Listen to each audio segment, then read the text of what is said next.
Hello guys, my dear student. Economics पर ये third video है। अभी तक हमने अर्थशास्त्र की परिभाषा और विषय सामग्री को बताया। अर्थशास्त्र शिक्षा क्या होता है? अर्थशास्त्र आप जानेंगे कि आर्थिक समस्या से संबंधित सीमित लक्ष्य एवं वैकल्पिक प्रयोग वाले सीमित साधनों का परस्पर संबंध जो मानव व्यवहार कल्याण के लिए आवश्यक है को छात्रों को किसी भी तकनीक से कुशलतापूर्वक अध्ययन कराना ही अर्थशास्त्र शिक्षण कहलाता है। उच्चतर माध्यमिक स्तर पर अर्थशास्त्र शिक्षण के क्या लक्ष्य हैं? यानी माध्यमिक स्तर के जो छात्र हैं उनको अध्ययन कराना है तो अर्थशास्त्र के क्या लक्ष्य हो सकते हैं? पहला है आर्थिक नागरिकता। उच्चतर माध्यमिक विद्यालयों में अर्थशास्त्र का शिक्षण का प्रमुख उद्देश्य आर्थिक नागरिकता का विकास करना है। अब प्रश्न ये उठता है कि आर्थिक नागरिकता क्या है? इस संबंध में कहा जा सकता है कि यह भाव है कि परिणाम स्वरूप व्यक्ति आर्थिक मामलों में अपने दायित्वों को समझने और उपयुक्त ढंग से जीवन निर्वाह करने में प्रयोग करे, उसे ही हम आर्थिक नागरिकता कहते हैं। इसके आर्थिक नागरिकता के गुणों एवं विकास के संबंध में निम्नलिखित पहलुओं पर बल दिया गया है। पहला है आर्थिक कुशलता, यानी छात्रों के बीच शिक्षक को चाहिए कि वह अपने भार को स्वयं उठाएं, किसी के ऊपर वह निर्भर न रहे। इसी को हम कहते हैं आर्थिक कुशलता।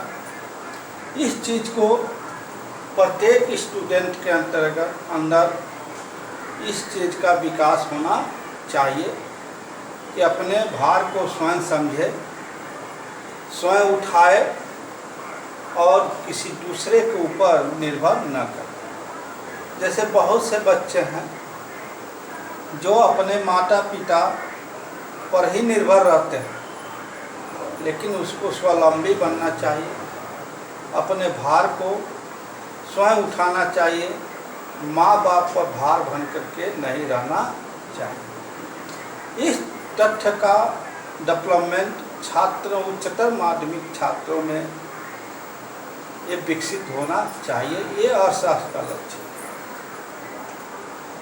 दूसरा आर्थिक समस्याओं की समझदारी है।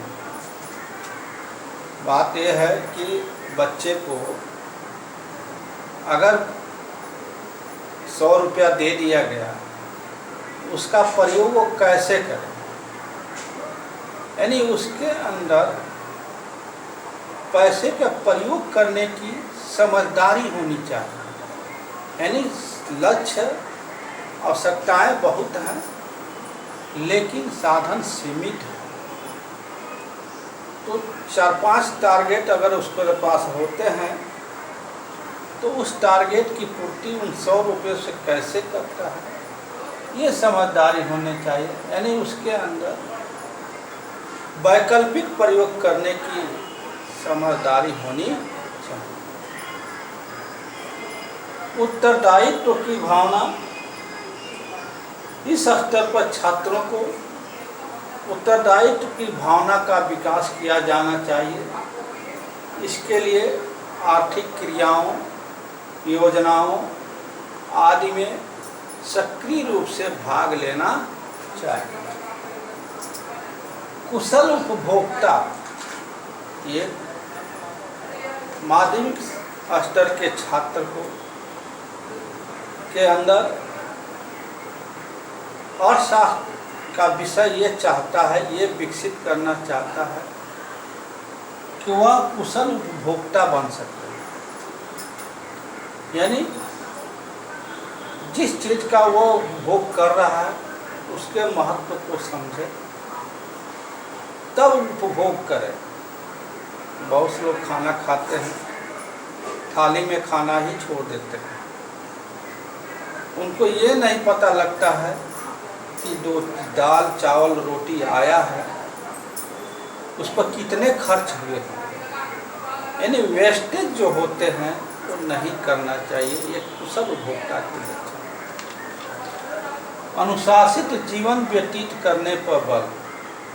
व्यक्ति को अर्थशास्त्र का शिक्षण यही चाहता है कि छात्रों के अंदर एक अनुशासित जीवन प्रदान किया जाए, जो समाज में रहते हुए व्यक्तियों का, अन्य व्यक्तियों का सम्मान करते हुए स्वावलंबी प्रकृति से अपने आप को जीवन व्यतीत करे।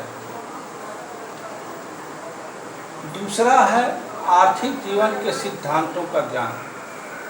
अर्थशास्त्र में माध्यमिक स्तर के छात्रों के बीच ये अर्थशास्त्र के आर्थिक जीवन के सिद्धांतों यानी अर्थशास्त्र के सिद्धांतों के पहलुओं को विकसित किया जाना चाहिए। सिर्फ सिद्धांत का नहीं, बल्कि उसे अपने व्यवहारिक जीवन में कैसे लागू करें, इस तथ्य को भी छात्रों के अंदर विकसित होना चाहिए। आगे है राष्ट्रीय एवं अंतर्राष्ट्रीय आर्थिक समस्याओं का ज्ञान। राष्ट्र की घटनाएं, अर्थशास्त्र से संबंधित घटनाएं, अंतर्राष्ट्रीय अर्थशास्त्र से संबंधित घटनाएं, सभी घटनाओं को, समस्याओं को की जानकारी होनी चाहिए। इस तथ्य का भी छात्रों के अंदर विकास होना चाहिए, क्योंकि राष्ट्र के ऊपर जो समस्या आती है और राष्ट्र में रहने वाले व्यक्तियों के ऊपर ही वो समस्या। वैज्ञानिक दृष्टिकोण का विकास। उच्चतर माध्यमिक शिक्षा छात्रों के बीच में वैज्ञानिक दृष्टिकोण का विकास होना चाहिए, यानी वह अपने स्वतंत्र निर्णय ले सके, स्वतंत्र रूप से समस्याओं को जान सके, समस्याओं को विचार कर सके और निर्णय ले सके। तो ये रहा उच्चतर माध्यमिक स्तर पर अर्थशास्त्र के शिक्षण के लक्ष्य। अब है